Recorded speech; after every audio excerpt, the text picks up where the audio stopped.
कुरान की 26 आयतों को रिमूव करने की याचिका। और हम बात कर रहे हैं, याचिकाकर्ता हमारे साथ हैं सैयद वसीम रिजवी।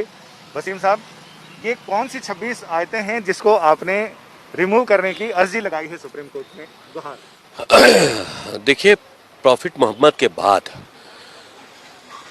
पहले खलीफा अबू बकर, दूसरे खलीफा उमर और तीसरे खलीफा उस्मान द्वारा कुरान को कलेक्ट करके और उसको जारी किया गया एक किताबी शक्ल में। कुरान के अंदर कुछ आयतें ऐसी हैं जो आतंक को बढ़ावा देती हैं, वायलेंस टीचिंग हम कहें उसको एक तरह से, वो कुरान के अंदर इस तरह की बातें हैं और बहुत अच्छी बातें भी हैं जो इंसानियत के लिए हैं। तो अल्लाह के मैसेज दो तरह के नहीं हो सकते।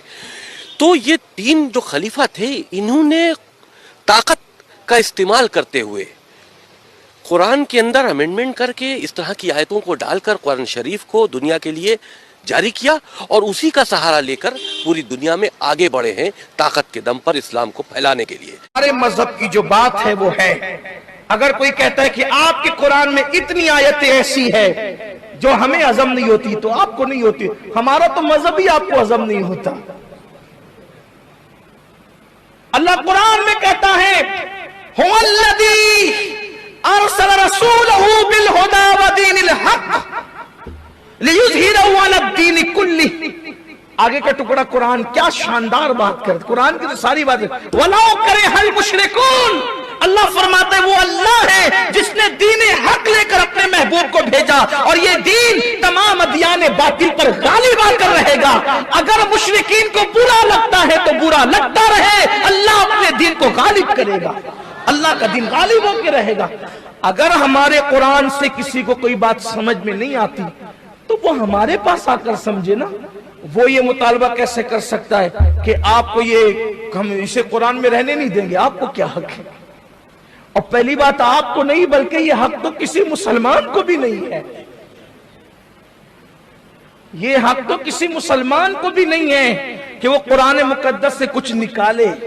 वो निकालेगा तो वो खुद निकल जाएगा, उसको निकालने का हक नहीं है। और जो निकालने की बात कर रहे हैं वो निकल चुके हैं, उनकी कोई बात नहीं है। कुरान हक है। और याद रखना, खुलफाए सलासा के दुश्मन सुन ले, खुलफाए सलासा के दुश्मन सुन ले, खुलफा ने किसी चीज को कुरान में शामिल नहीं किया है।